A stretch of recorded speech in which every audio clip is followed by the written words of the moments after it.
All right, let's jump into another deep dive.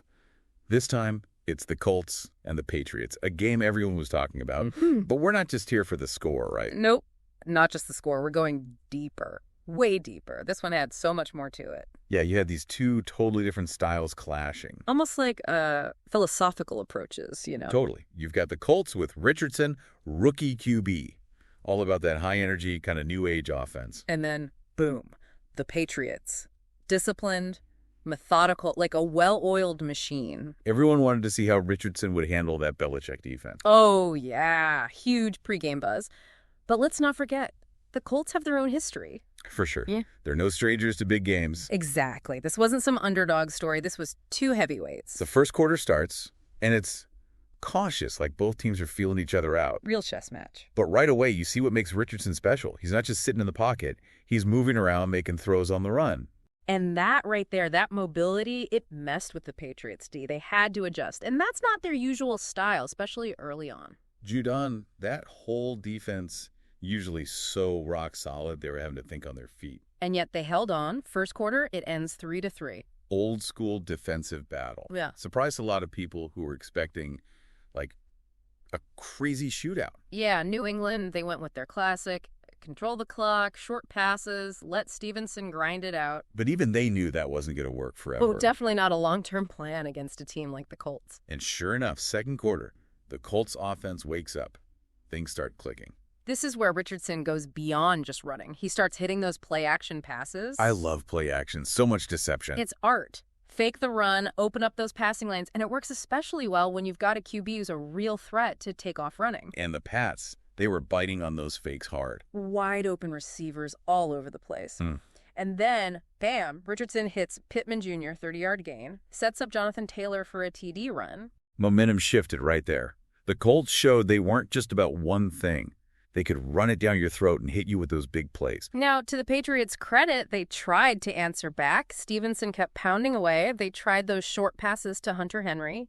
But then, the turnover. Changed the whole game. Zaire Franklin, the Colts linebacker, gets that crucial pick. Right in the red zone. Huge momentum swing. Not only do the Patriots not score, but now the Colts get the ball back with great field position. they get another field goal. Mm-hmm. Halftime, Colts are up 13-3. You could tell Belichick was cooking something up for that second half. Oh, yeah. I had a feeling things were about to get interesting. Second half starts, and that 13-3 score, I think a lot of folks thought, game over. But the Patriots, come on. No way. Belichick, he's not going down easy. Right. I had a feeling they'd come out swinging. They had to change things up. Those short passes, that wasn't going to cut it. And they did. They started going deep, taking more risks. Had to. Needed those big plays to catch up. And Mac Jones, even with all the pressure he delivered. He stepped up. Big time. That 40-yarder to Bourne, what a throw. Totally changed the momentum. And then Stevenson punches it in for the TD. Suddenly it's a game again. But I got to give the Colts credit. They didn't panic. And Richardson? Talk about a cool head. Rookie QB facing Belichick, his lead's shrinking. He didn't flinch. That impressed me the most.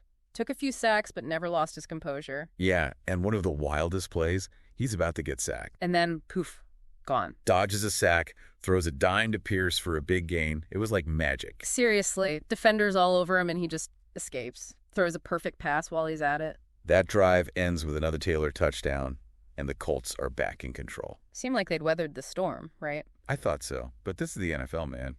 Anything can happen. Especially against a team like the Patriots. Fourth quarter rolls around, and you could feel the tension. Every play felt huge. Patriots were down by 10, but they just kept grinding. Those methodical drives, short passes, screens, Stevenson doing his thing. And it worked. They score again. Touchdown to Bourne. 3-point game. Colts got a little conservative after that, trying to run out the clock. And almost backfired. That holding penalty, oof. Forced them to punt. Gave the Patriots one last chance with less than 2 minutes left. And you know what they say? Never give Brady, Jones, the ball with time on the clock. Exactly. But seriously, he almost did it. Marched them right down the field, finding those holes in the defense. Looked like they were going to tie it. And then the Colts D finally shows up. Kwity Paye, that sack on third down, huge. Gave him no choice but to go for it on fourth. And Jones, he couldn't connect. Colts win, 20-17. What a game. Up and down the whole way. Offensive fireworks, clutch defense, and a finish nobody saw coming. But it's more than just the final score, right? Absolutely. So much to unpack here. Things that tell us about where the whole league is headed. Man, I'm still thinking about that game. What a way to end the week. Definitely had me second-guessing some things. The Colts, they really exceeded expectations. Yeah. Richardson, proving himself. And the Patriots, even when they lose, they make you work for it. So Richardson, what'd you see in his performance? Not just for this season, but like his future. It's beyond just stats. Over 250 total yards against a Belichick defense. That's something. But it was more than that. It was the poise. He looked so calm under pressure. Exactly. And then extending those plays. Making the right decisions even when things get crazy. A couple of times I thought for sure he was going down. And then, whoosh, he'd slip away, find someone downfield. It was like he had a sixth sense or something. Defenses can't just plan for a pocket passer anymore. They got to account for that extra dimension, the running threat. So are we seeing like a shift in the NFL? Are these dual threat QBs the new norm? It's a trend, for sure. Look at who's having success. So many of them can make plays outside the pocket. It's got to be a nightmare for defenses. Totally. So what's this win mean for the Colts? Playoff contenders now. They're right in the mix. They showed they could beat the best. And with Richardson, the sky's the limit. Yeah, the Patriots. What do they need to do to keep up? Because they're not out of it yet. Oh, no way! That defense is still legit. And Jones, he's proven he can get it done. So what's the key? Better protection for Jones? Maybe another weapon on offense. You mentioned the game, like showing us where the lead's going. It was a snapshot. Offenses are getting more creative, more dynamic. And defenses, they got to catch up. Those play-action passes. Yeah. The Colts use them perfectly. It only works if the defense thinks you might run. But with a guy like Richardson, who can run, it becomes so much more dangerous. Keeps them guessing. That hesitation. It's all it takes. Man, this deep dive. I feel like I understand the game, the whole NFL, on a different level now. It's more than just wins and losses, right? It's strategy, talent, and how it all comes together. This game had it all. And it showed us something. In the NFL, anything can happen. Upsets, breakout stars. It's all part of the story. It's what keeps us coming back. Exactly. And to everyone listening, we hope you got more than just a game recap. We hope this gave you a new way to see the NFL, the strategy, the skill, and how this sport keeps evolving. We'll see you next time for another deep dive. Today is your lucky day. Today is the day that our $3 website works for you, paying you directly to your PayPal daily. Imagine $3 ongoing continuous payments to your PayPal account. Imagine falling asleep and waking up to $300 in your PayPal account. How would this make you feel? How could this help you? What bills could you pay? What kind of fun could you have? What does that retirement look like now?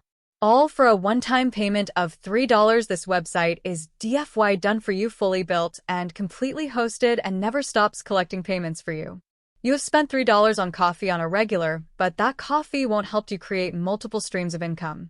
Click the link below.